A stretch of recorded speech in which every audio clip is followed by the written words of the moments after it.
The November of 1891 had settled upon London with that peculiar melancholy which marks the dying of the year, when the fog rises from the Thames like the breath of some slumbering leviathan, and the very stones of the great city seem to weep with accumulated moisture. I had returned to our lodgings at 221B Baker Street after a particularly trying day attending to my medical practice, my thoughts occupied with the persistent cough of Mrs. Pemberton and the worrying symptoms displayed by young Timothy Fletcher, the crossing sweep's boy. As I climbed the familiar 17 steps to our sitting room, I detected that peculiar mixture of tobacco smoke and chemical vapors that invariably indicated my friend Mr. Sherlock Holmes was at home and engaged in one of his experiments. I pushed open the door to find Holmes sprawled in his armchair, his long, angular frame arranged in that attitude of apparent repose which I had learned to recognize as the outward manifestation of intense mental activity. His gray eyes were fixed upon the ceiling, and his thin fingers were pressed together beneath his sharp chin. The room bore the evidence of several days' occupation by a restless mind. Papers were scattered across every available surface, several chemical apparatus bubbled quietly upon the side table, and the Persian slipper that served as his tobacco pouch lay empty upon the mantelpiece. A half-finished monograph on tobacco ash lay open beside his chair, its margins filled with his precise handwriting. "Good evening, Watson," he said without moving his gaze from whatever invisible problem occupied his thoughts. "I trust the Fletcher boy's condition has improved since your morning visit." I had long since ceased to marvel at these demonstrations of Holmes's observational powers, though they never failed to bring a smile to my lips. "How on earth do you deduce that I have been attending to young Timothy Fletcher?" I asked, hanging my coat upon the stand and warming my hands before the fire. "Elementary, my dear fellow," Holmes replied, finally turning those penetrating gray eyes upon me. "You have a smudge of coal dust upon your right cuff, barely visible, but unmistakable to one who knows what to look for. Moreover, your left boot bears traces of the peculiar yellow clay found only in the vicinity of Drury Lane, where the boy's family maintains their modest lodgings. The fact that you carry with you the faint but distinctive odor of carbolic suggests you have been treating an infection, and as you mentioned yesterday your concern for the child's developing pneumonia, the deduction follows naturally." "Quite right, as usual," I replied, settling into my own chair with my pipe, "though I confess the boy's condition remains troubling. But you seem preoccupied, Holmes. Has some new problem presented itself to challenge that remarkable mind of yours?" Holmes waved a languid hand toward the scattered papers. "3 cases this week, Watson, each resolved within hours by the application of the most elementary logical principles. A missing inheritance, a suspected forgery, and a case of industrial espionage, all disappointingly straightforward. I begin to fear that London's criminal classes have lost their imagination." I was about to offer some consoling observation when a sharp, urgent knocking echoed from the street door below. Holmes was instantly alert, his entire demeanor transformed as though an electric current had passed through his frame. "Ah," he said, rising with that cat-like grace that characterized his movements. "Unless I am very much mistaken, Watson, our evening is about to become considerably more interesting." Mrs. Hudson's voice called up from below. "Mr. Holmes, Dr. Watson, there's a gentleman here to see you. A clergyman, sir. He says it's most urgent." "Show him up, Mrs. Hudson," Holmes called back, his eyes already gleaming with that hunter's light I knew so well. "It appears the Church of England requires our services." The man who entered our sitting room brought with him an air of barely controlled panic that seemed to chill the very atmosphere. He was tall and spare, perhaps 60 years of age, with the dignified bearing of high ecclesiastical office. His black clerical garb was impeccable, despite the late hour, but his pale face was drawn with anxiety, and his hands trembled slightly as he removed his hat. "Mr. Sherlock Holmes?" he asked, his cultured voice strained with emotion. "And Dr. Watson? Forgive my intrusion at this unseemly hour, but I come on a matter of the utmost gravity, one that threatens not only the reputation of Westminster Abbey, but potentially the very foundations of our faith." Holmes gestured to the chair opposite his own. "Please sit down, sir. Do you appear to have traveled here in considerable haste? Mrs. Hudson, some brandy for our guest, if you would be so kind." The clergyman sank into the proffered chair with evident relief. "My name is Canon Septimus Whitmore," he began, accepting the brandy with a grateful nod.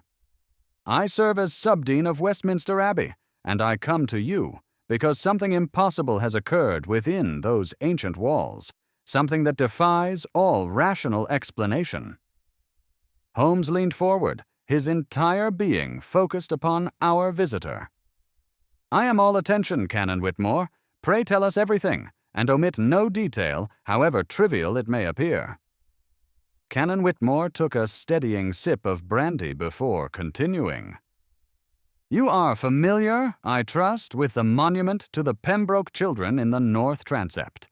3 young souls taken by the cholera outbreak of 1854, commemorated by their grieving father with a sculpture of 3 marble angels, each with hands raised to their faces in eternal mourning."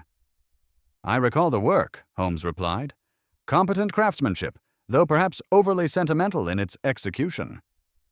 "Yesterday evening," the canon continued, his voice dropping to barely above a whisper, "the Abbey was secured as usual at 6 o'clock. I myself supervised the final rounds, ensuring that all visitors had departed and every entrance was properly locked. This morning, when the verger opened the doors for early prayers, he discovered something that has shaken our entire community to its very core." "Go on," Holmes urged, lighting a cigarette with barely concealed eagerness. "Oh, the central angel, the largest of the 3 figures, had moved, Mr. Holmes. Not merely shifted or settled, but deliberately repositioned. Where yesterday her marble hands had covered her face in grief, this morning they hung at her sides, and her stone eyes gazed directly downward at the base of the monument. I felt a chill run down my spine despite the warmth of our fire. "Surely there must be some rational explanation," I ventured.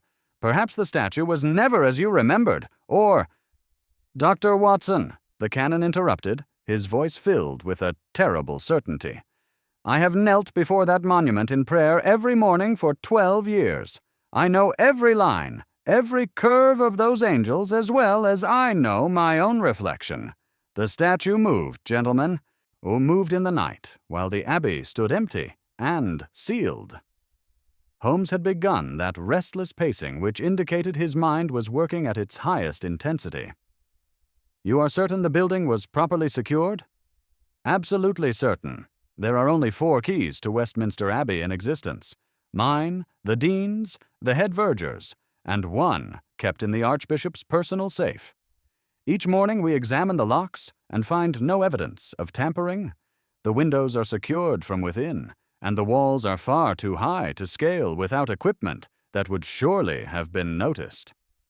Yet someone, or something, gained entry," Holmes mused. "Tell me, Canon, was anything disturbed beyond this single statue?" "That is what makes this affair so particularly unsettling," the canon replied. "Nothing else was touched. No damage, no theft, no signs of any other intrusion.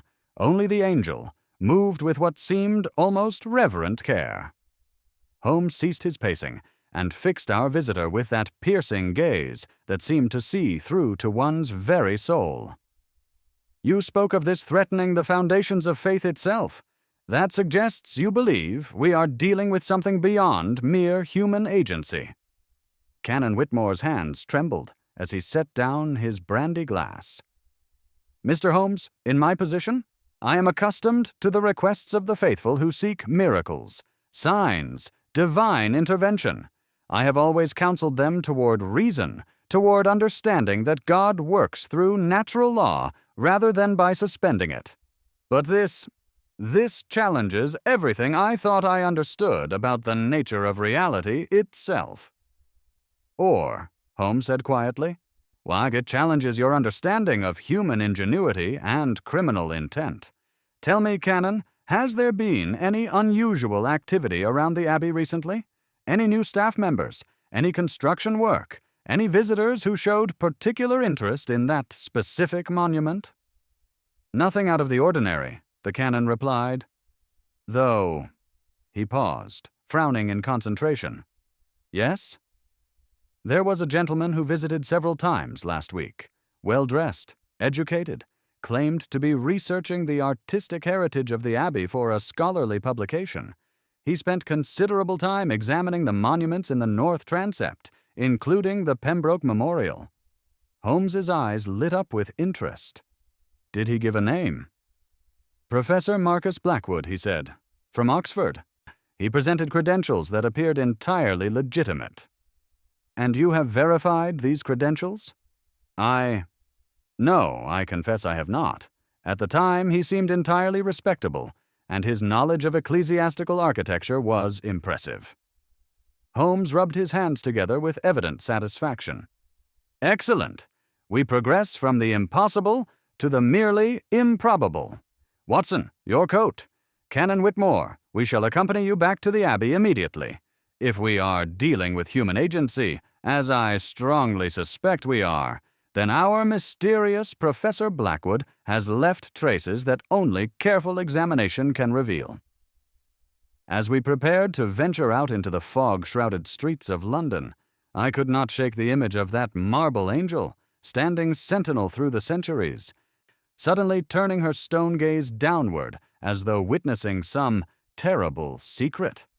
Whatever the explanation, supernatural or mundane, I sensed that we stood at the threshold of one of the most perplexing mysteries Holmes and I had yet encountered. The game, as my friend would say, was afoot. The fog had thickened considerably by the time we emerged into Baker Street, transforming the familiar thoroughfares into an alien landscape of muffled sounds and ghostly illumination. Our hansom cab rattled through the yellow murk toward Westminster, the gas lamps casting feeble halos that seemed to emphasize rather than dispel the gloom. Holmes sat in contemplative silence, his sharp profile occasionally catching the light, while Canon Whitmore clutched his hat nervously upon his lap. "Tell me, Canon," Holmes said suddenly. "I'm breaking the oppressive quiet. You speak as though you fear we may be dealing with supernatural agency. Are you so ready to abandon the rational world?" The clergyman shifted uncomfortably. "Mr. Holmes, I have served the Church for 30 years. I have counseled the faithful toward reason, toward understanding that God works through natural law, but this challenges everything I thought I understood about reality itself." "My dear Canon," Holmes replied, his voice carrying that note of absolute certainty I knew so well, "if you were to weigh all alleged supernatural occurrences against human capacity for deception, fraud, and simple error, I assure you the latter would prove infinitely heavier.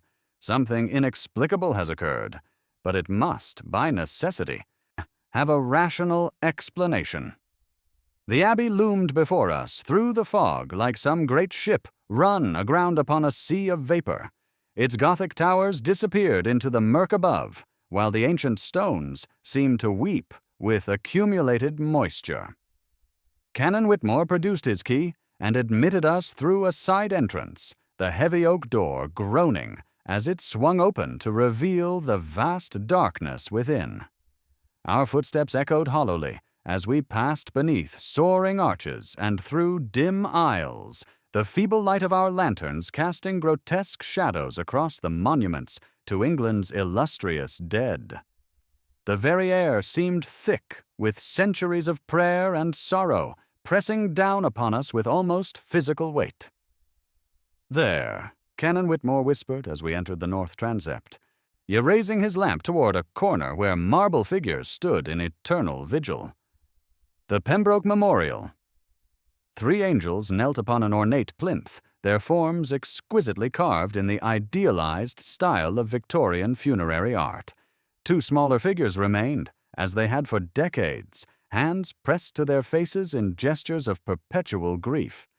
But the central angel, larger and more elaborate than her companions, stood with arms hanging at her sides, her marble face turned downward in what seemed deliberate contemplation of something below. Holmes approached the monument with predatory grace, producing his magnifying lens and beginning a methodical examination. He moved around the base with short, precise steps, his keen gaze shifting from the stone figures to the surrounding floor, then back again. For several minutes, only his occasional murmurs of interest broke the cathedral silence. "You are quite correct, Canon," he said finally. "This statue has been altered, and recently." He knelt beside the central figure, running his fingers along what appeared to be seamless marble. "Observe, Watson, these faint discolorations about the arms and torso. The statue has been very skillfully modified. The arms were separated from the body and reattached in their new position." I bent closer but could discern only smooth stone. "How can you be certain?" "The tool marks are barely visible, but unmistakable to trained observation. Moreover, the dust patterns are inconsistent with the statue's current pose." Holmes moved to examine the base more closely, his expression growing increasingly intent. But this is not the most significant discovery." He traced his finger along what I had taken to be a natural line in the marble slab at the monument's foundation. "Canon Whitmore, you stated this vault has remained sealed since 1854. I must inform you that someone has recently disturbed this seal with considerable skill."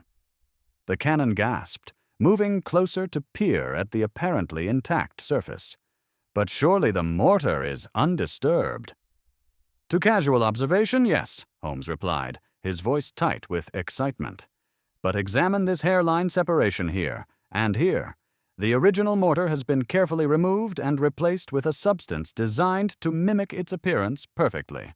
Someone has opened this vault, accessed whatever lies within, and gone to extraordinary lengths to conceal that fact." "The children's remains," Canon Whitmore breathed, his face pale in the lamplight. "Perhaps," Holmes murmured, rising and dusting off his knees. "Or perhaps our intruder had an entirely different purpose.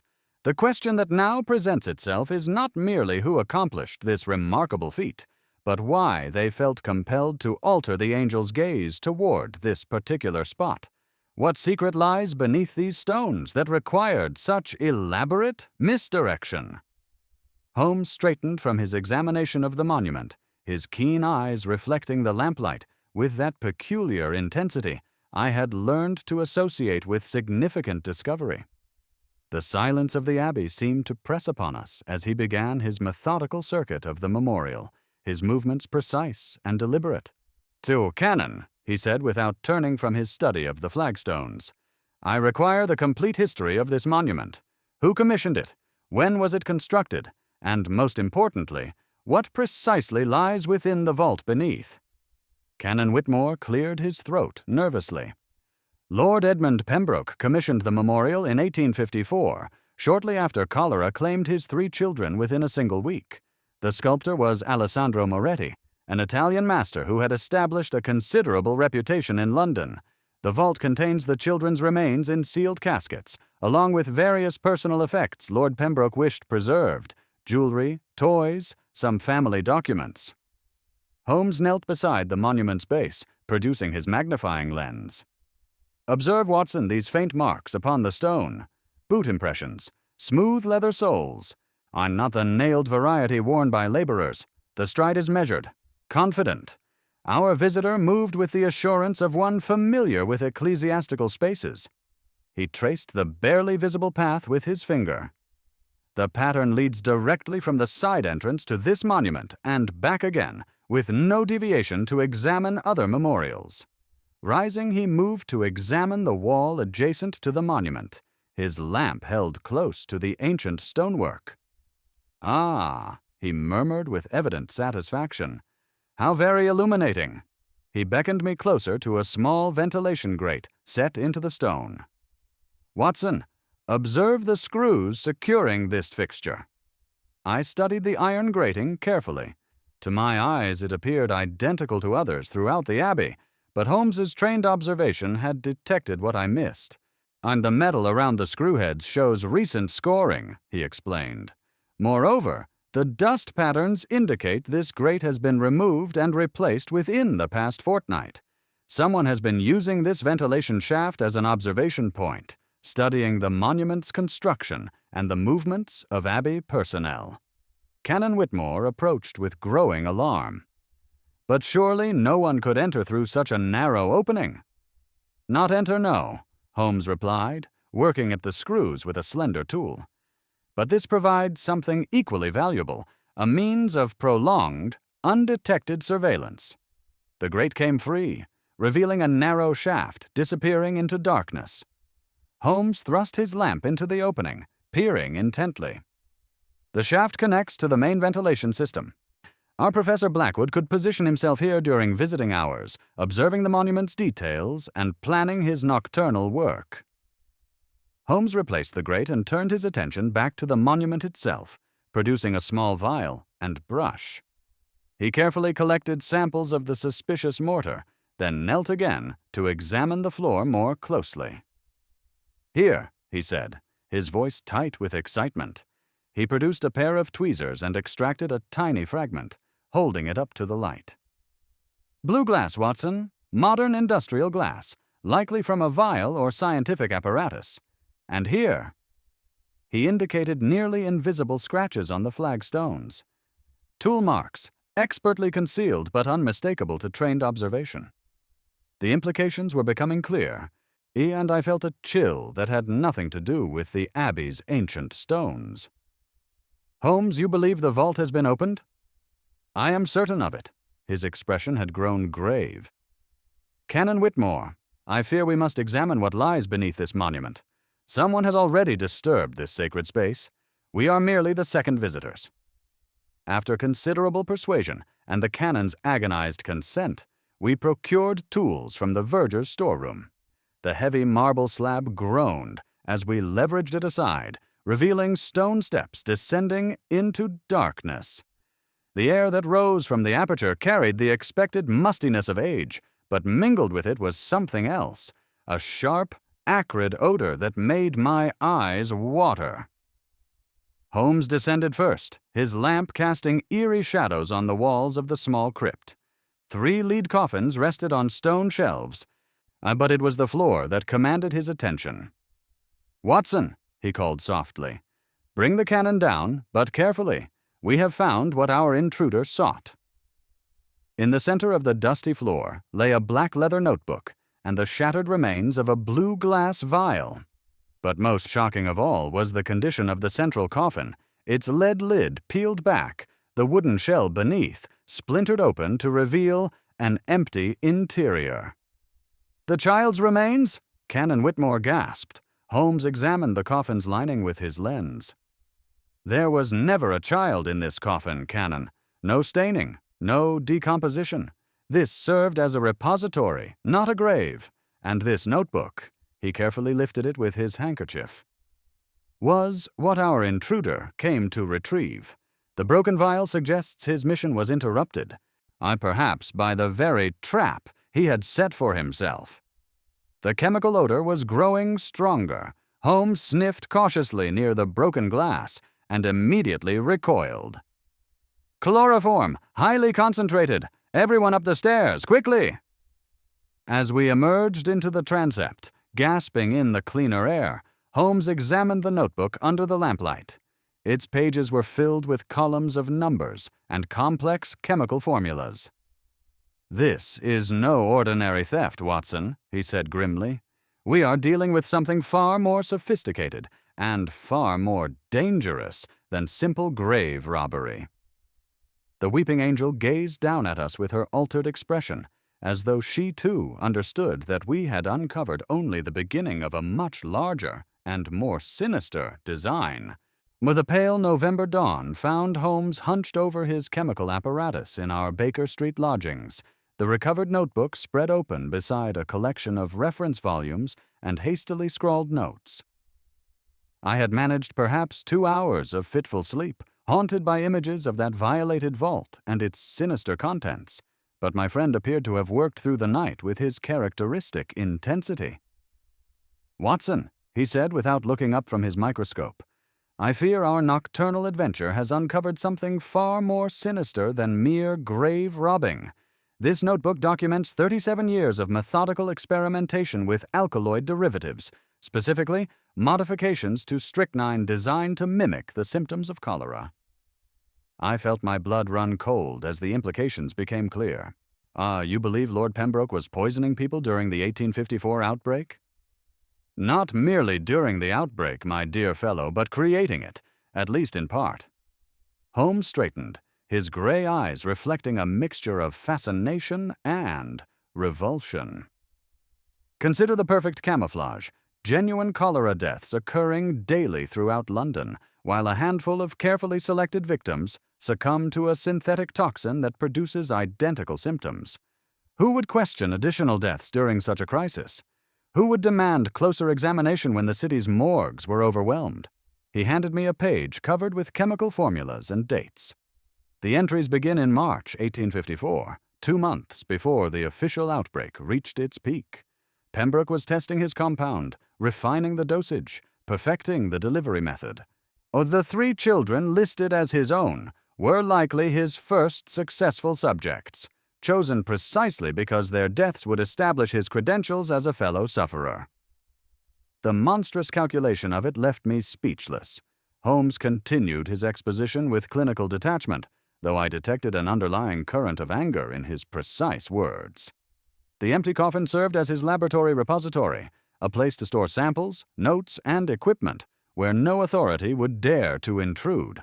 The sanctity of Westminster Abbey provided perfect security for his research. Holmes moved to the window, gazing out at the awakening city. But why would someone break into the vault now, after nearly 4 decades? What has changed? Before I could respond, Mrs. Hudson's voice called up from below, announcing a visitor. Moments later, a young clerk from the Royal Institution entered, bearing a telegram and wearing an expression of considerable agitation. "Mr. Holmes, sir," the young man stammered, "Professor Whitfield asked me to deliver this immediately. He said you would understand its significance." Holmes tore open the message, his expression darkening as he read. "Watson, it appears our Professor Blackwood has been more active than we realized. 3 members of the Royal Society of Chemistry have died in the past month, all from apparent heart failure, all previously involved in reviewing historical chemical research for the Society's archives." "The same symptoms that Pembroke's modified strychnine would produce," I observed. "Precisely. Someone is systematically eliminating individuals who might have stumbled upon records of Pembroke's work." Holmes turned to the clerk. "Young man, I need you to return to Professor Whitfield immediately. Tell him to suspend all archival research related to the 1850s until further notice, and to inform the remaining committee members that their lives may be in danger." After the clerk departed, Holmes began pacing with that restless energy that indicated his mind was working at its highest intensity. "The pattern is becoming clear, Watson. Our adversary possesses not only Pembroke's original research, but has improved upon it. The broken vial in the vault suggests he was interrupted while retrieving additional materials, perhaps more refined formulas or antidotes." "But surely the authorities must be notified," I protested. "If people are being murdered—" "Indeed they must, but with extreme caution. We are dealing with someone who has spent decades perfecting the art of undetectable murder. A direct approach would simply drive him deeper underground." Holmes paused in his pacing, his expression becoming grimly determined. "No, Watson, we must draw him out through deception. He believes his secret is safe, that the notebook's disappearance will be attributed to accident or coincidence. We must convince him otherwise." He moved to his desk and began composing a letter with rapid, decisive strokes. "I am placing a notice in this morning's Times announcing that the Pembroke Chemical Archive has been recovered and will be examined by a special committee of the Royal Society. Our Professor Blackwood will be unable to resist such bait. He must ensure that no trace of his mentor's work, survives to expose him." As Holmes sealed the letter, I could not shake the feeling that we were deliberately walking into a trap of our own making, facing an adversary whose patience and cunning had been refined by decades of successful murder. Inspector Lestrade arrived at Baker Street shortly before noon, his lean frame bundled against the November chill, and his sharp features set in an expression that mingled professional duty with personal skepticism. The morning edition of the Times protruded from his coat pocket, its headlines proclaiming the discovery of the mysterious Pembroke Chemical Archive that Holmes had so carefully crafted. "I might have known," Lestrade began without preamble as Mrs. Hudson showed him into our sitting room, "that this business about some chemical archive would have your fingerprints all over it, Mr. Holmes. Half the scientific gentlemen in London have been pestering the Yard since dawn, demanding to know what we've discovered and why they weren't consulted." Holmes, who had been examining samples through his microscope, looked up with an expression of injured innocence. "My dear Lestrade, surely you don't suggest that I would deliberately mislead the press? The archive exists. I have merely chosen to publicize its discovery in hopes of drawing out those who might have a particular interest in its contents." "And what I make of it," Lestrade continued, settling into his customary chair, "is 3 perfectly natural deaths from heart failure. Overworked men, overfed, underexercised, and past their prime. Nothing that would justify talk of poison or historical conspiracies." He paused, studying Holmes with that mixture of frustration and grudging respect I had observed so often. "Though I'll admit the business at Westminster Abbey has me puzzled. Canon Whitmore's report about the altered monument, that's not the sort of thing a man imagines." Holmes set aside his microscope and gave Lestrade his full attention. "You've examined the coroner's reports on those 3 deaths?" "Naturally. Standard language, cardiac arrest, pre-existing conditions, the usual medical terminology that means very little to practical policemen." Lestrade's tone grew more serious. "But you're suggesting there's a connection between these deaths and whatever happened at the Abbey?" "I'm suggesting," Holmes replied carefully, "and that 3 men who were all engaged in reviewing historical chemical manuscripts have died within a month of each other, all from identical symptoms, all after handling recently discovered papers related to Lord Edmund Pembroke's research. You see no pattern worth investigating?" Lestrade frowned, his professional instincts clearly warring with his natural skepticism. "What I see is coincidence, Mr. Holmes. Pembroke's been dead these 30 years. Whatever experiments he conducted, they're hardly a matter for present-day criminal investigation." Holmes rose from his chair with sudden energy, moving to the window where he had spent much of the morning in silent observation. "On the contrary, Inspector, they are very much a present-day matter. Someone has violated a sealed vault in Westminster Abbey, altered a monument with considerable skill, and removed materials that could provide the key to undetectable murder. That same someone now appears to be systematically eliminating anyone who might stumble upon the truth." "You're certain about this, Professor Blackwood?" Lestrade asked. "He remains our most promising suspect," Holmes replied, his eyes scanning the street below. "His timely appearance at the Abbey, his claimed expertise in ecclesiastical architecture, his convenient disappearance, all highly suggestive. But we must proceed with extreme caution. If Blackwood is indeed our man, he has demonstrated patience, intelligence, and access to resources that make him exceptionally dangerous." Lestrade leaned forward in his chair. "What exactly are you asking of the Yard, Mr. Holmes?" "Discreet surveillance, if possible. Financial records, associates, any trace of his movements since leaving the Abbey. But I warn you, if this man has inherited Pembroke's methods along with his materials, he will be no ordinary criminal." After Lestrade's departure, Holmes resumed his vigil at the window, his entire demeanor suggesting the focused intensity of a predator awaiting its prey. The afternoon dragged into evening with agonizing slowness, marked only by the occasional notation in Holmes's pocketbook as he observed the movements of various individuals in the street below. "He will come, Watson," Holmes murmured, as the November darkness settled over Baker Street. The notice in the Times was carefully worded to suggest urgency, a committee meeting, public examination of the materials. He cannot risk that genuine experts might recognize formulas that would expose decades of careful murder. At precisely 8 o'clock, Mrs. Hudson's voice called up from below, announcing a visitor, Professor Marcus Blackwood, requesting an urgent consultation regarding the recently discovered archive. Holmes's gray eyes gleamed with quiet satisfaction as he instructed our landlady to show the gentleman up.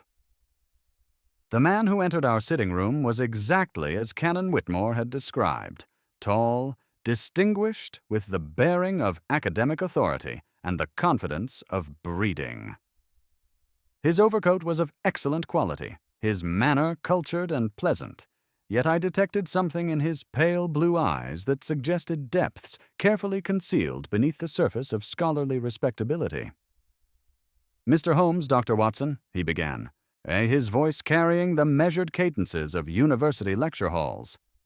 "I apologize for this late intrusion, but I read your notice in the Times with considerable concern. The archive you mention, Lord Pembroke's chemical research, I fear there may be serious misunderstandings about its nature and significance." Holmes gestured toward a chair with elaborate courtesy, though I noticed his hand remained within easy reach of the poker beside the fireplace. "Please, Professor, do be seated. What manner of misunderstanding troubles you?" Blackwood settled into the offered chair with apparent ease, though his eyes never ceased their careful assessment of our sitting room and its occupants. "Lord Pembroke was a brilliant man, Mr. Holmes, but his research ventured into areas that would be considered highly dangerous by modern standards. Some of his work involved compounds that, in inexperienced hands, could prove lethal. I simply wish to ensure that such materials receive proper scientific oversight." "Your concern is admirable," Holmes replied smoothly, "though I confess to some curiosity about your particular interest in Lord Pembroke's work. Are you perhaps a specialist in 19th-century chemistry?" A flicker of something, calculation, perhaps, or wariness, crossed Blackwood's refined features. "I have made a study of Victorian scientific methods, yes. The period represents a fascinating transition between alchemical tradition and modern analytical chemistry. Pembroke's work, while innovative, contained certain experimental procedures that modern ethics would find questionable." Holmes leaned back in his chair, and his fingers steepled beneath his chin in that gesture I knew indicated intense mental activity. "Indeed. And how did you learn of this archive's existence, Professor? My notice was deliberately vague about specific contents and location." "The scientific community is remarkably small, Mr. Holmes. Word travels quickly when historical materials of significance surface. I merely hope to offer my expertise in evaluating any potentially hazardous formulations." Blackwood's smile was pleasant, scholarly, yet somehow failed to reach those pale eyes. "Perhaps we might arrange a private consultation. I would be happy to review the materials and provide a professional assessment of their historical significance." The silence that followed seemed to stretch endlessly, unbroken only by the distant sounds of London traffic and the soft hiss of gas flames.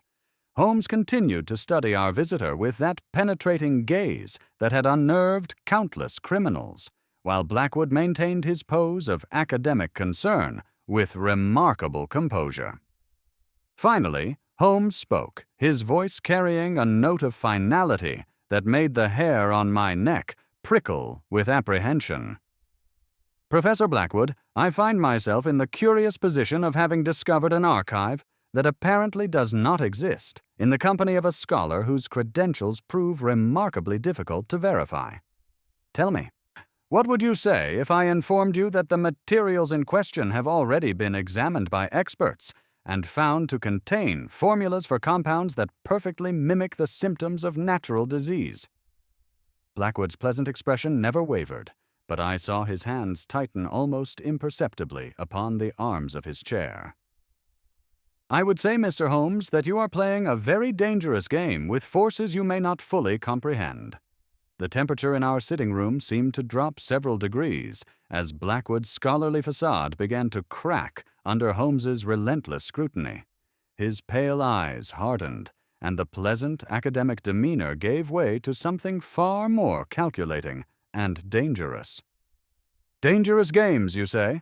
Holmes rose from his chair with predatory grace, at beginning that restless pacing which indicated his mind was working through the final pieces of a complex puzzle. Indeed, Professor, though I suspect you are far more familiar with such games than you pretend. Tell me, what manner of academic credentials does Oxford actually maintain for one Marcus Blackwood? A flicker of genuine alarm crossed Blackwood's features before he recovered his composure. University politics can be complex, Mr. Holmes. Academic rivalries often can be verified with a simple telegram, Holmes interrupted smoothly, which I dispatched this morning. Oxford has no record of any Professor Blackwood in their chemistry department, past or present. Curious, don't you think, for a man so knowledgeable about Victorian toxicology? Blackwood's hands tightened imperceptibly upon the arms of his chair. His credentials can be fluid in matters of historical research. I have studied Pembroke's work extensively through private channels. Private channels, Holmes repeated, moving to examine the black notebook on his desk. Such as the concealed vault beneath Westminster Abbey? You see, Professor, this journal contains something rather illuminating. Marginal notes in a second hand, corrections and refinements to the original formulas. The handwriting suggests a younger collaborator, someone who continued Pembroke's work after his death in 1888. Holmes turned to face our visitor directly, his gray eyes reflecting the firelight with that peculiar intensity I had learned to associate with the moment of revelation. The question that presents itself is whether you inherited these materials, or whether you were personally trained in their application. For the first time, Blackwood's mask slipped entirely. Lord Pembroke was a brilliant man, he said quietly, his voice carrying a note of bitter pride. His research represented a revolution in the science of toxicology, compounds that could mimic natural disease with perfect precision. Society was too narrow-minded to appreciate such genius. So you appointed yourself the guardian of his legacy, I interjected, unable to contain my revulsion, by murdering anyone who threatened to expose the truth. Those three scholars were preparing to publish his work as historical curiosity, Blackwood replied, his composure returning, to parade his innovations before the world as examples of Victorian excess. I merely protected knowledge that could revolutionize our understanding of chemistry. Holmes had moved closer to the fireplace, his hand resting casually upon the mantelpiece near the bell-pull. Protected it by continuing to employ it. The porter at the Royal Institution who died yesterday, he interrupted your search for additional materials, didn't he? Blackwood's eyes widened slightly. You know about... He caught himself, but the admission hung in the air between us. At that moment, rapid footsteps sounded upon the stairs, and Inspector Lestrade burst into the room with a uniformed constable at his shoulder. Mr. Holmes, your message was received. We've had a look at those credentials you asked about. His sharp eyes fixed upon Blackwood. Professor, is it? The funny thing, Oxford's never heard of you. Blackwood rose from his chair with fluid grace, his right hand moving toward his waistcoat pocket. The constable, alert to the gesture, stepped forward quickly. Easy there, sir, the officer warned. We don't allow gentlemen to go fumbling about with their pockets during official inquiries. Holmes moved swiftly to intercept, using his handkerchief to extract a small silver atomizer from Blackwood's coat. Observe, Watson, the extremely fine spray mechanism, perfectly designed for the dissemination of volatile compounds, the sort of device that might produce sudden collapse in a confined space, leaving behind only a faint chemical odor. You're overreaching, Holmes, Blackwood said, his voice now stripped of all pretense. If that contained what you suggest, or why would I risk exposure to it myself? Because, Holmes replied grimly, A man facing capture might employ a carefully measured dose to simulate medical emergency, just sufficient to require hospitalization rather than imprisonment. A temporary escape from inconvenient questioning. Before anyone could respond, Mrs. Hudson appeared at the door, her face pale with distress. "Mr. Holmes, sir. Urgent telegram from Canon Whitmore. There's been another death at the Abbey. The dean himself, found collapsed in his stall just before evening prayers." Holmes's expression hardened as the full implications became clear. "Lestrade, take Professor Blackwood into custody, but handle him with extreme caution. Do not allow any physician near him without my express approval." He reached for his coat with swift decision. "Watson, and it appears our adversary has been more active than we realized. The Abbey calls us once more, and this time the angels weep for the living as well as the dead." As we prepared to depart, I caught sight of Blackwood's face in the lamplight. No longer the pleasant academic who had entered our sitting room, but something altogether colder and more dangerous. Whatever secrets lay buried beneath Westminster's ancient stones, we had clearly disturbed forces that would stop at nothing to protect them. The cab bore us through fog-shrouded streets toward Westminster, the ancient abbey materializing from the yellow murk, like some great ship emerging from storm-tossed seas. Holmes sat rigid beside me, his sharp profile etched against the passing lamplight, while the weight of our discovery pressed upon us both. The death of the dean, following so closely upon our confrontation with Blackwood, suggested a terrible acceleration in our adversary's plans. Canon Whitmore met us at the cloister entrance, his face drawn with grief and his hands trembling, as he led us through dim passages toward the scene of tragedy. "It happened during evening prayers," he whispered, his voice barely audible above our echoing footsteps. "One moment the dean was reading the liturgy, the next he had collapsed across the lectern. The physician pronounced it heart failure, but after what you revealed about the vault—" The dean's body had been removed to the vestry, but Holmes immediately directed his attention to the choir stall, where the collapse had occurred. He knelt beside the ornate wooden structure, his magnifying lens catching the lamplight as he examined every surface with meticulous care. "Watson," he said quietly, indicating the leather-bound prayer book that lay open upon the reading stand. "Observe the slight discoloration along the edges of these pages, barely visible, but unmistakable to trained observation." I leaned closer, detecting a faint chemical odor that made my eyes water. The pages showed subtle staining where fingers would naturally grip the book during reading. "Contact poison," I murmured, "applied to the binding and absorbed through the skin." "Precisely. A compound that produces cardiac arrest within minutes of exposure, leaving no obvious trace, save for this barely perceptible chemical residue." Holmes carefully wrapped the prayer book in his handkerchief, handling it with extreme caution. "But observe the sophistication, Watson. Someone knew the dean's habits intimately, which prayer book he would use, when he would handle it, how long the exposure would require to prove fatal." Canon Whitmore had grown pale. "But the choir is secured when not in use. Only senior clergy and the vergers have access." "Then we must examine who had opportunity to tamper with these materials."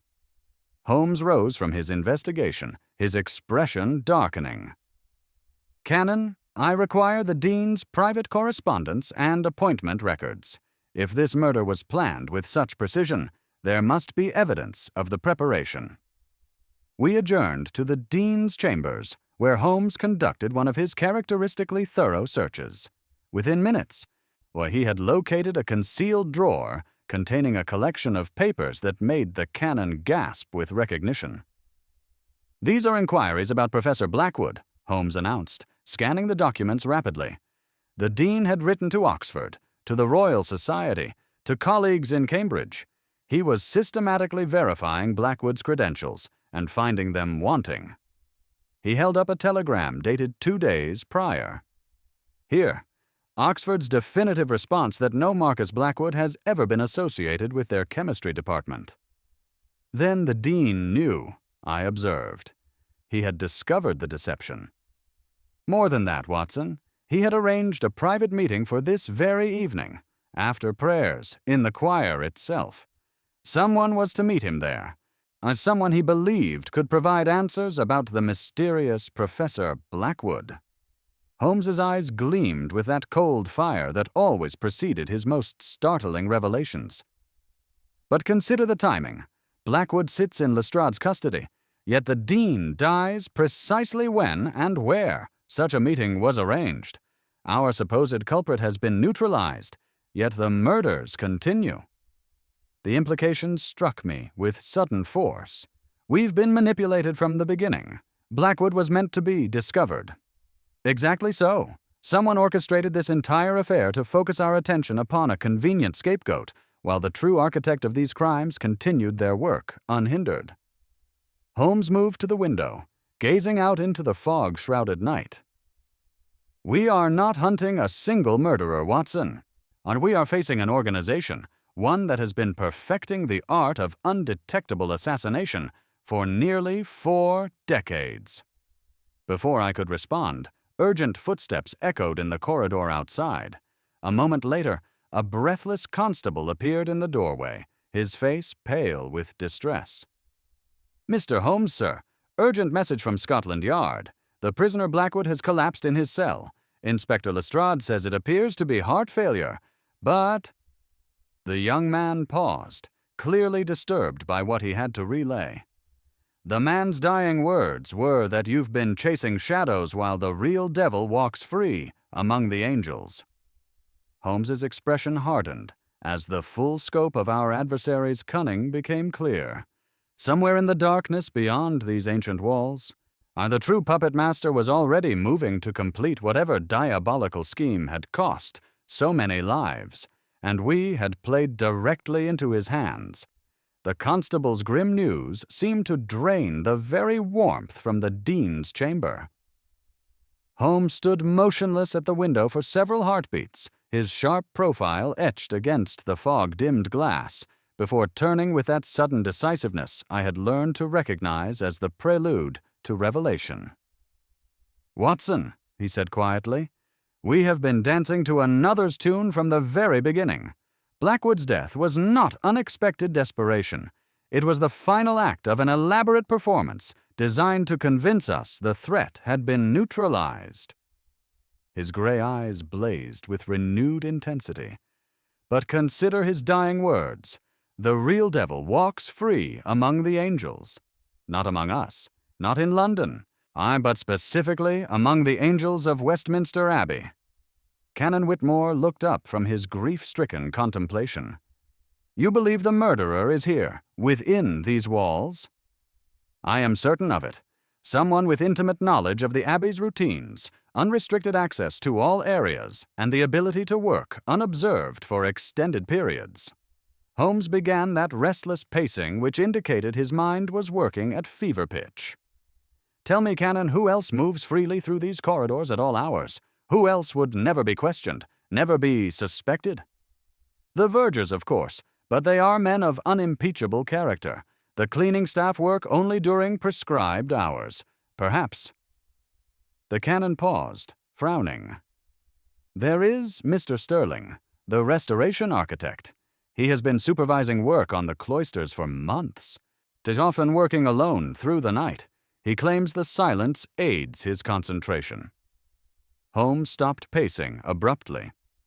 "Arthur Sterling, the specialist in Victorian ecclesiastical architecture?" "The same. A brilliant man, though somewhat reclusive. He has complete access to the building. His work requires examination of the structural elements, the ventilation systems, even the crypts and vaults." "Perfect access," Holmes murmured, his voice taking on that note of grim satisfaction that marked a significant breakthrough. "Watson, recall Blackwood's knowledge of the ventilation shafts, his detailed understanding of the monument's construction. What if he was merely gathering intelligence for someone else? Someone who needed precise architectural knowledge to plan these crimes?" Before I could respond, Holmes was already moving toward the door. "Canon, Where would we find Mr. Sterling at this hour?" "His workshop is established in the East Cloister, but surely you cannot suspect—" "I suspect everyone until proven otherwise," Holmes interrupted. "Lead us there, and quickly. If Sterling is indeed our man, every moment's delay may cost additional lives." We hurried through the dim corridors, our footsteps echoing hollowly against the ancient stones. The fog had penetrated even here, winding through the Gothic arches like spectral fingers. As we approached the restoration area, a faint glow became visible through the murk, the steady light of someone working with methodical precision. Holmes signaled for silence, extinguishing our lamp. We crept forward until we could observe the makeshift workshop established among the cloister arches. So tables laden with architectural drawings and stone samples filled the space, but it was the chemical apparatus arranged on the central table that made my blood run cold. Glass vials, measuring devices, and a collection of blue bottles identical to those we had found in the Pembroke vault. A figure stood hunched over the work, his movements precise and measured as he transferred liquid from a larger container into a series of smaller vials. Even in the dim light, I could see the focused intensity of a man engaged in deadly preparation. "Mr. Arthur Sterling," Holmes said quietly, stepping into the circle of lamplight. "Or should I say, Arthur Pembroke Sterling, the grandson of Lord Edmund Pembroke." The man straightened with a violent start, nearly upsetting his delicate work.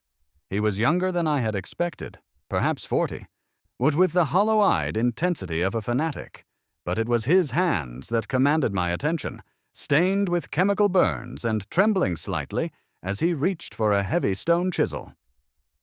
"Mr. Holmes," he said, his voice surprisingly calm despite his obvious shock. "I wondered when you would see past poor Blackwood's theatrical performance. He served his purpose admirably, didn't he?" "The purpose of drawing our attention while you completed your grandfather's work," Holmes replied, moving slowly to flank the table. "Tell me, how many more must die to satisfy your family's twisted legacy?" Sterling's eyes gleamed with fanatic fervor. "Tomorrow evening, Mr. Holmes, the Lord Mayor's banquet. 300 of London's most influential citizens gathered in one room.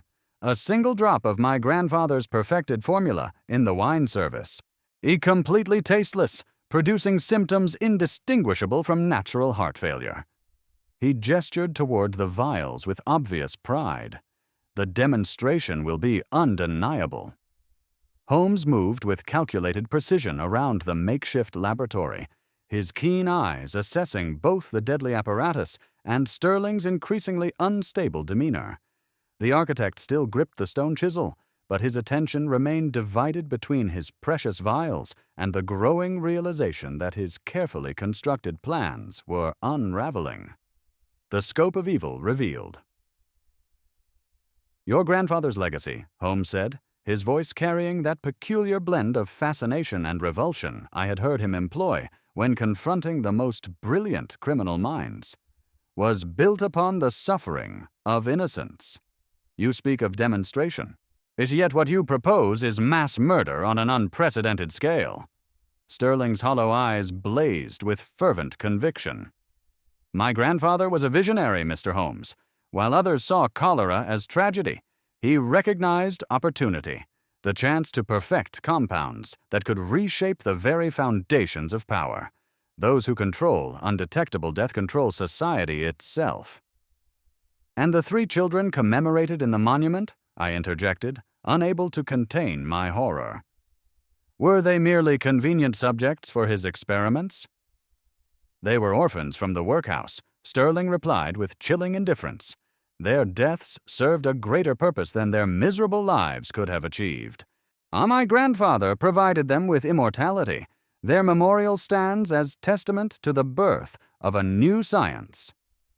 Holmes had been edging imperceptibly closer to the table, his movements so subtle as to be almost invisible. "Yet your grandfather died in obscurity, his work buried and forgotten. What drives you to resurrect such monstrous ambitions?" "The true mechanism of terror."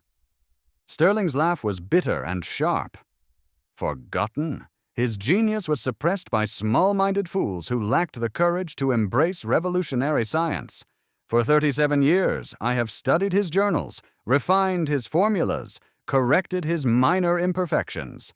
Tomorrow's demonstration will vindicate everything he sacrificed. By introducing poison into the wine service, Holmes asked, though his tone suggested he suspected otherwise. Wine? Sterling's expression shifted to something approaching pity. Dear Mr. Holmes, you persist in imagining that I would rely upon something so crude and traceable.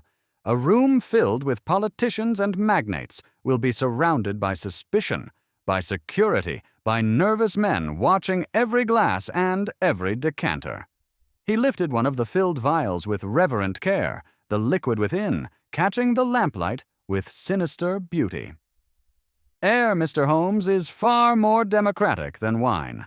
The banquet hall is heated by a system of modern ventilation recently installed at considerable expense, a system I was asked to inspect and approve as part of my restoration work. The full horror of his plan struck me with devastating clarity. Oh, you intend to introduce the compound into the heating ducts. Not all at once, Sterling replied with obvious satisfaction. That would kill too quickly, too obviously. A fractional concentration, sustained over several hours, will produce apparently natural failures among those already predisposed to cardiac weakness, while leaving the remainder merely fatigued. In the weeks following the banquet, additional deaths will occur among those whose constitutions have been subtly undermined. The pattern will be dismissed as winter illness, stress, overwork, the usual catalogue of civilized decay. Holmes's strategic gambit. Holmes had positioned himself now within arm's reach of the chemical apparatus, though Sterling seemed too absorbed in his grandiose explanations to notice the subtle maneuvering. To your accomplice, Blackwood? Did he share your vision, or was he merely another tool to be discarded? Marcus understood his role perfectly. His death serves to convince Scotland Yard that the threat has been neutralized, while I complete the final preparations. Sterling gestured toward the vials with obvious pride. By the time they realize their mistake, London's leadership will be decimated, and I shall have vanished with my grandfather's legacy. Ingenious, Holmes acknowledged, though his voice carried an edge of steel. Yet you failed to account for one critical factor in your elaborate scheme. Sterling's expression flickered with uncertainty. What factor? Holmes allowed himself the faintest of smiles. The possibility that I had already anticipated your true method of delivery. Tell me, Mr. Sterling, or when did you last verify the contents of those precious vials?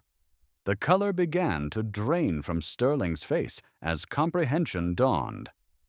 You're bluffing, he whispered, but his hand trembled as he reached for one of the containers.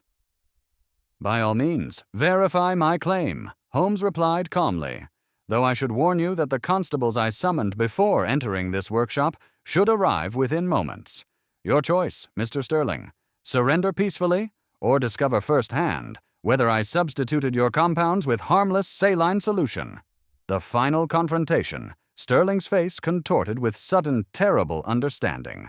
With a cry of rage, he swept a row of vials from the table, sending them crashing against the flagstones in an explosion of glass and acrid vapor. The chemical cloud burned our throats and watered our eyes as he raised the heavy chisel above his head. Hold your breath, Holmes shouted, lunging forward through the toxic fog. I saw the flash of metal as Sterling swung the chisel in a deadly arc, aimed at Holmes's head. My friend ducked with cat-like reflexes, the heavy tool sparking against the stone pillar behind him. Canon Whitmore stumbled backward, coughing violently as the chemical fumes spread through the cloister. Sterling abandoned his ruined laboratory, sprinting toward the dark archway leading to the crypts. The mechanism is already set, he screamed over his shoulder. You cannot stop what has begun.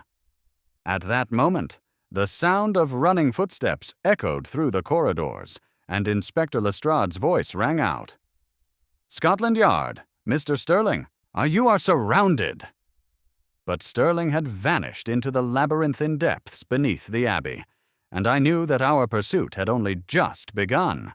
Somewhere in those ancient passages, the final act of this deadly drama would unfold, with the lives of 300 innocent souls hanging in the balance.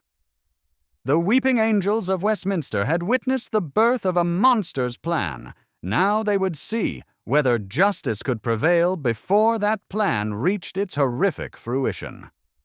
The pursuit led us deeper into Westminster's ancient foundations, through passages that had witnessed centuries of prayer and plotting. Holmes moved ahead with that peculiar silent grace I had observed so often, his lamp casting wild shadows across tombs of forgotten bishops and courtiers. The chemical fumes from Sterling's ruined laboratory still burned our throats, but the urgency of our mission allowed no pause for recovery. The heart of the machine. The narrow passages opened suddenly into a vast circular chamber beneath the chapter house, where Victorian engineering had grafted itself onto medieval stone with industrial determination. Massive iron pipes snaked along the walls like metal serpents, while brass valves and pressure gauges gleamed in the harsh light of gas fixtures. The air thrummed with mechanical energy, the beating heart of the Abbey's modern heating system. Sterling stood upon a raised platform before the central distribution manifold, his clothing torn and stained with chemical residue, his hollow eyes blazing with fanatic purpose. In his trembling hands he held a brass lever connected to a pressurized canister mounted beside the main intake valve. "One movement of this lever, mister." "Holmes," he called out, his voice echoing strangely in the mechanical cathedral. "And my grandfather's perfected compound floods the banquet hall above, 300 souls breathing their last in the name of scientific progress. You cannot stop what has already begun." Holmes raised his hands in apparent surrender, though I detected that familiar tension in his frame that preceded his most brilliant gambits. "Your grandfather's legacy ends here, Sterling. You have fought valiantly for a dead man's delusions, but surely even you must recognize the futility of this gesture." "Futility?" Sterling's laugh was sharp and bitter. "Lord Mayor Pemberton sits above us at this very moment, raising his glass in toast to London's prosperity. The cream of society breathes the air I control. With one pull of this lever, I demonstrate that true power lies not in wealth or position, but in the invisible hand that guides life and death." Holmes's calculated revelation. "An admirable philosophy," Holmes replied, beginning that slow, predatory circle I had seen him employ with countless criminals. "Yet I confess to curiosity about one technical detail. When did you last verify the contents of that pressurized canister?" Sterling's confidence flickered for an instant. "What do you mean?" "I told you earlier that we had been dancing to another's tune," Holmes continued, his voice carrying that note of absolute certainty that had unnerved the guilty across 2 continents. "But consider the possibility that I have been composing a tune of my own. While you were occupied with your theatrical performance in the cloister, did you pause to examine the modifications I made to this chamber 3 hours ago?" Sterling's eyes darted toward the mechanical apparatus, seeking signs of tampering. "Impossible. The system is secured." "Against casual interference, certainly, but not against someone who spent yesterday afternoon studying the architectural plans you so helpfully left in the dean's office, combined with a thorough examination of the ventilation specifications." Holmes gestured toward the canister with casual confidence. "Tell me, what do you suppose happens when the pressurized delivery system has been disconnected from the main intake and rerouted to discharge harmlessly into the old coal bunkers?" The moment of truth. For a heartbeat, the chamber fell silent save for the rhythmic hissing of steam pipes. Sterling stared at the lever in his hands. He caught between absolute conviction and the terrible possibility of failure. His knuckles whitened as his grip tightened, the weight of his family's dark legacy pressing down upon him. "You're lying," he whispered, though doubt had crept into his voice. "You couldn't have anticipated—" "Could I not?" Holmes interrupted. "A man who spends months studying ventilation systems, who demonstrates intimate knowledge of the Abbey's mechanical infrastructure, who possesses both the access and expertise to modify complex equipment, surely such a man would have a preferred method of delivery. Air, not wine, Sterling. Always air, the democratic poison that touches every soul equally." Sterling's face contorted with rage and desperation. "Then I shall test your confidence, Mr. Holmes." He yanked the lever down with savage force. The chamber erupted in a deafening hiss as the pressurized system discharged, not into the banquet hall above, but into a series of iron pipes that Holmes had secretly redirected toward the abandoned coal storage areas. White steam billowed from emergency release valves, filling the upper reaches of the chamber with harmless vapor, while pressure gauges dropped rapidly toward zero. Sterling stared at the escaping steam in horror, watching his grandfather's legacy dissolve into nothing more than heated air. "No," he breathed, his voice breaking. "It cannot be." The final capture. "It is finished," Holmes said quietly, his tone carrying both satisfaction and something approaching pity. "Inspector Lestrade, if you would be so kind." The constables swarmed up the metal stairs as Sterling collapsed against the railing. All fight drained from his frame.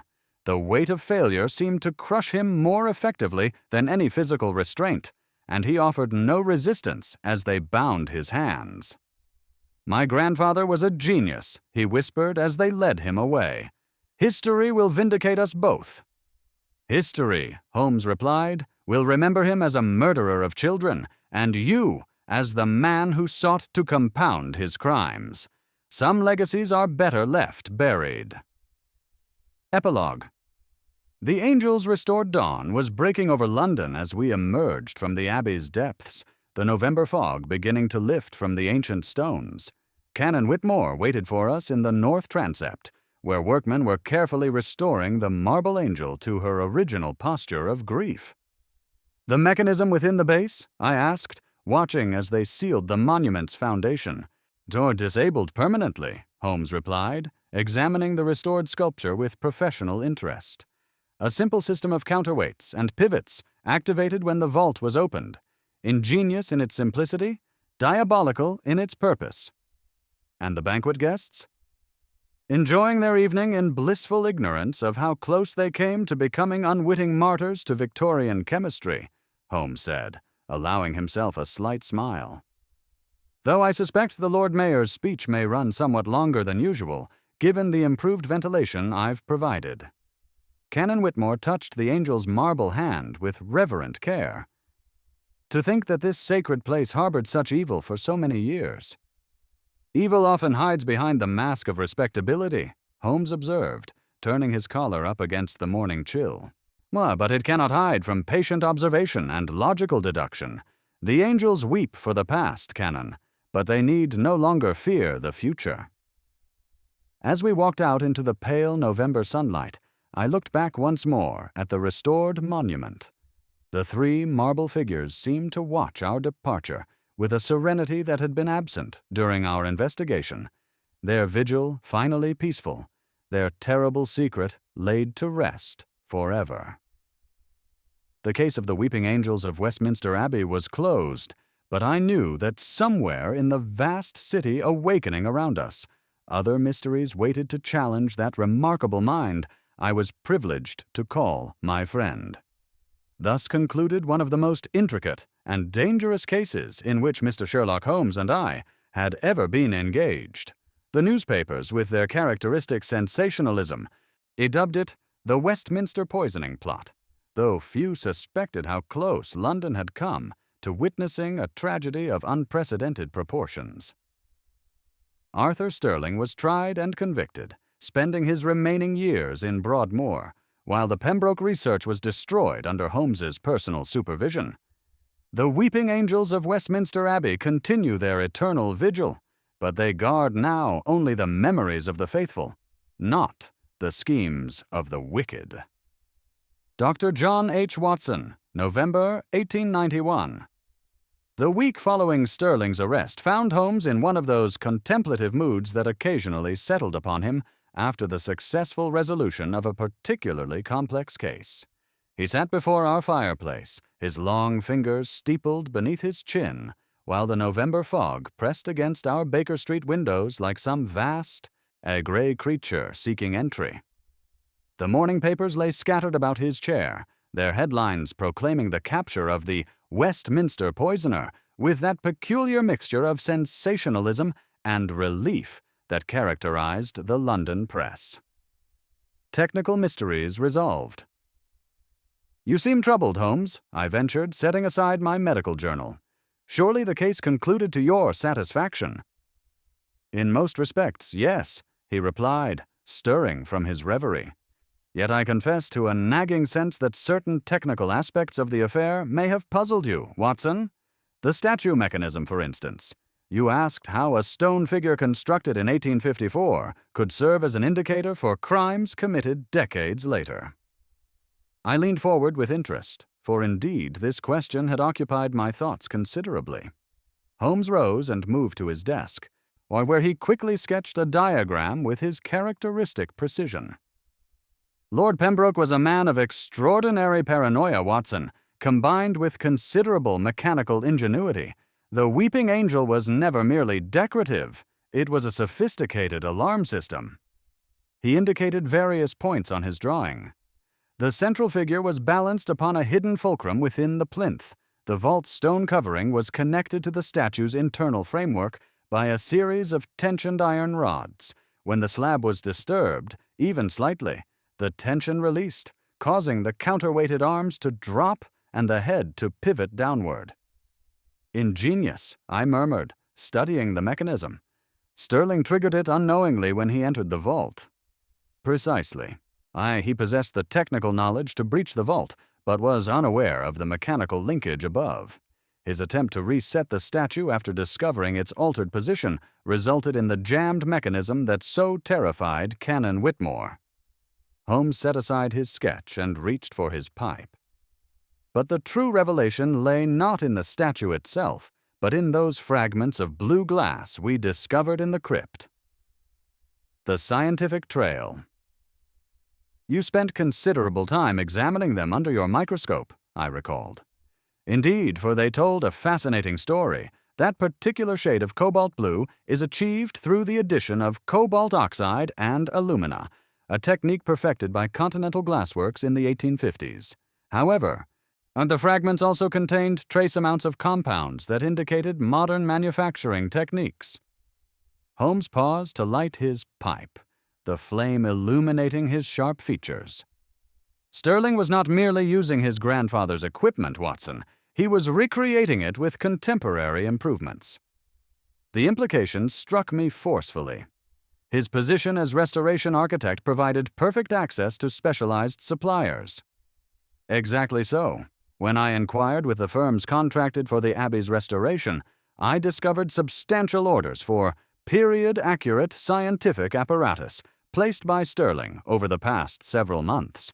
It was this thread that led me to understand the true scope of his preparations." Holmes moved to the window, gazing out into the fog-shrouded street. "Would the ventilation system presented the most elegant aspect of his plan. A man of his perfectionist nature would never rely upon crude methods like poisoned wine.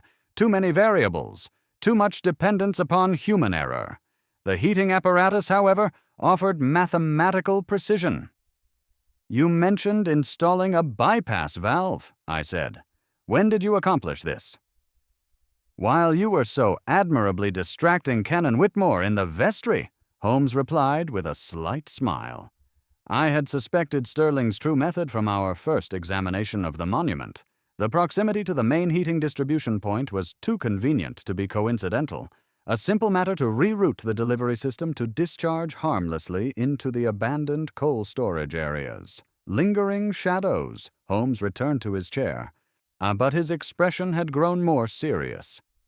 "Yet I confess, Watson, to certain lingering concerns about this affair. We have captured one man, prevented one catastrophe, destroyed one cache of deadly compounds. But consider the broader implications, the knowledge itself, the techniques refined over decades of careful study. You believe others may possess Pembroke's research? A man as methodical as Lord Pembroke would surely have maintained duplicate records, perhaps distributed to trusted associates, or concealed in locations we have yet to discover. Holmes drew thoughtfully on his pipe. Moreover, Sterling's modifications represent years of additional research. Where are those records? What became of his experimental notes? The implications sent a chill through me that had nothing to do with the November weather. Now, you suggest the conspiracy extends beyond what we have uncovered? I suggest that ideas, once released into the world, possess a life of their own, Holmes replied carefully. Like a virulent strain of bacteria, criminal concepts can lie dormant for years before finding suitable conditions for renewed growth. We have eliminated one carrier, Watson, but the disease itself may prove more persistent. Philosophical Reflections. Holmes fell silent for several moments, his gaze fixed upon the dancing flames in our grate. When he spoke again, his voice carried a note of deeper contemplation. You know, Watson, there is something particularly disturbing about this case that sets it apart from our usual investigations. Most criminal enterprises, however elaborate, spring from immediate motives: greed, passion, revenge. But here we encountered something far more insidious: the worship of an idea across generations. Sterling spoke of his grandfather not as a man, but as a prophet, his murderous research not as crime, but as revolutionary science. The persistence of evil, I observed. Precisely, and that persistence troubles me more than any individual criminal, however clever. For while we may capture the perpetrator, how do we combat the underlying philosophy that created him? Holmes set down his pipe and fixed me with that penetrating gaze I knew so well. Sterling was convinced that his actions served some greater scientific purpose, that the lives he took were mere data points in a grander experiment. Such conviction is not easily discouraged by conventional justice. The ongoing vigil.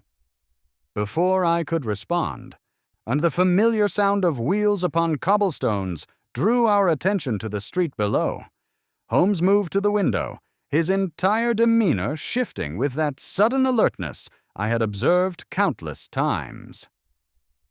Another client approaches, he announced, though his tone carried less enthusiasm than usual. Let us hope their troubles prove more straightforward than the theological mysteries of Westminster Abbey. As Mrs. Hudson's voice called up from below, announcing our visitor, I reflected upon the case that had so recently consumed our energies. The weeping angels had been restored to their eternal vigil, their terrible secret finally laid bare.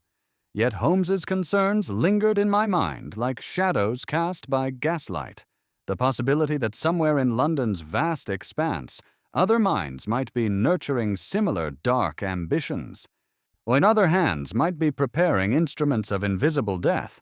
The immediate danger had passed, but the vigilance required to protect society from such sophisticated evil could never truly end. In that respect, perhaps, we were not so different from those marble angels ourselves, condemned to eternal watchfulness against forces that would prey upon the innocent. The game, as Holmes would say, was never truly finished, only temporarily suspended until the next move in humanity's endless struggle between reason and malevolence. Our caller that afternoon proved to be a minor diplomat from the Foreign Office, whose troubles concerning a suspected breach of confidential communications lacked the sinister fascination of the Westminster affair.